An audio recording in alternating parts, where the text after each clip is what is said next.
Hi, I'm Becca, and today I'm going to be teaching you about partial fraction decomposition. So this is a tool that's going to be really helpful for us to solve integrals with larger fractions in them. So it basically works by separating a big fraction into smaller, more manageable ones. And there's a couple of rules we're going to have to account for in it. So the first one is that partial fraction decomposition is only going to work for non-repeating linear factors. So a non-repeating factor, that means it can't look like that would be 1 over x minus 1 squared is going to be a repeating factor. Also, a nonlinear factor would be, for example, x squared minus 3. What you do want it to look like is going to be something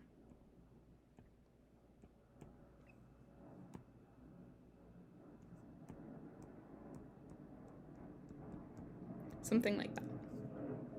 The second rule is going to be that the degree of the numerator cannot be greater than or equal to the degree of the denominator.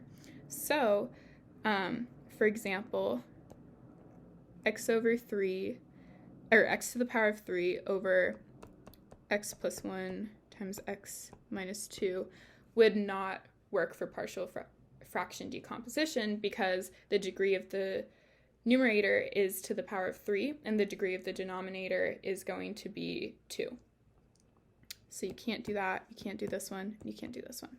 But you can do things that look like this. Okay. So let's start with an example, and this will kind of show us how to work through the problem. The first thing we're going to want to do is separate it into two parts because we have x minus 2 times x plus 1. So we're going to separate it and use a and b as our placeholders. Okay, so first let's solve for a. And to do this, we want to make the denominator, we want to find an x value that's going to make the denominator equal to 0. So 2 minus 2 is going to give us 0, so let's let x equal 2.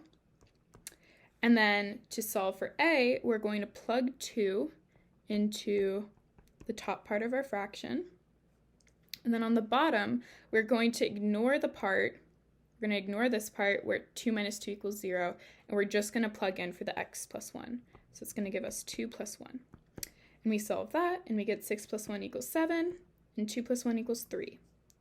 So then that fraction is all going to be equal to 7 over 3 times x minus 2. That's how you get the first part. Then let's solve for b, and we want to let x equal negative 1 plus 1 is going to give us 0, so let's let x equal negative 1. 3 times negative 1 plus 1. And then on the bottom, we're going to want to ignore this part because that's going to give us 0 and look at the x minus 2. So negative 1 minus 2, and then we have negative 3 plus 1 is going to give us a negative 2 over negative 1 minus 2 is going to give us a negative 3. So then that one is going to be equal to 2 over 3 times x plus 1. And that is going to be the answer to our problem. Okay, let's try another example.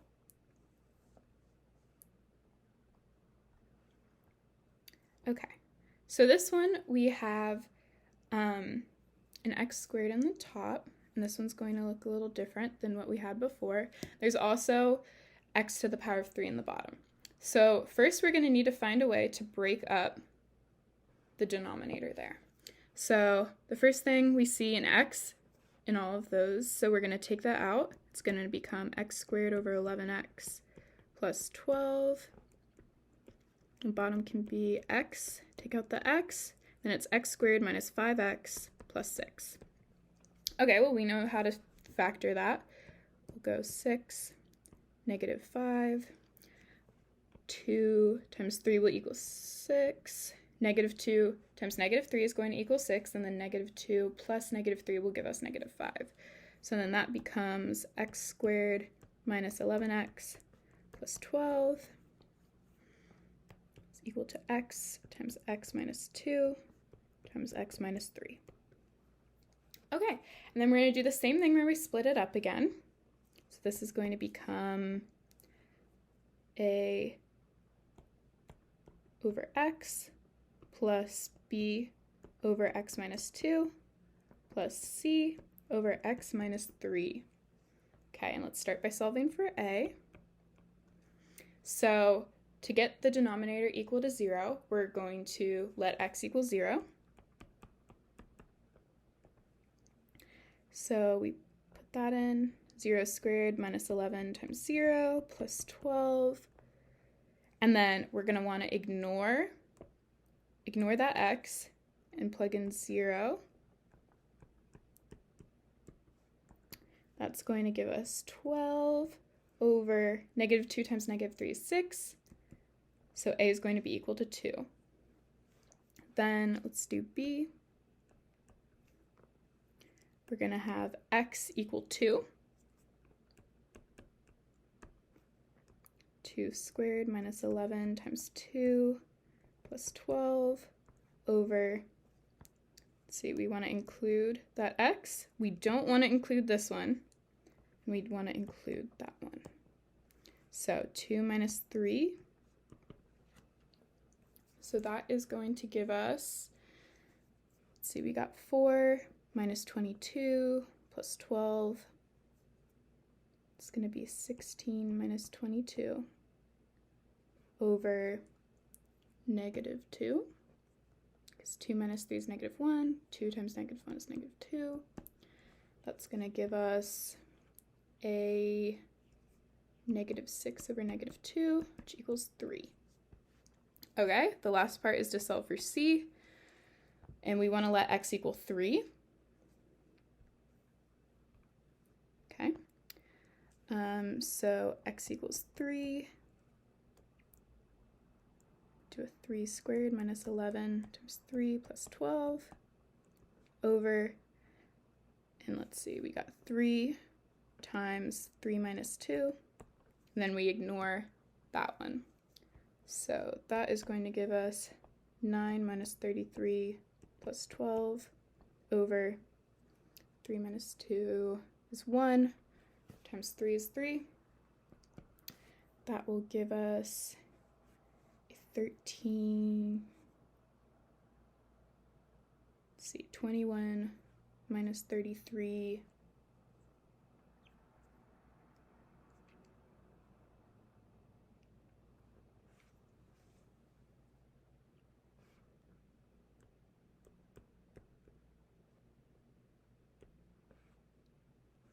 Okay, so we'll have a negative 12 over 3, which equals negative 4.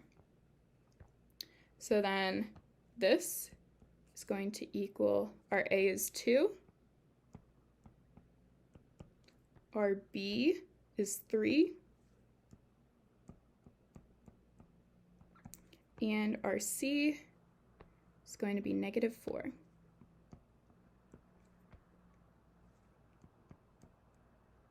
That's going to be our answer for that problem. Thank you for joining me today with partial fraction decomposition, and I hope this lesson is helpful.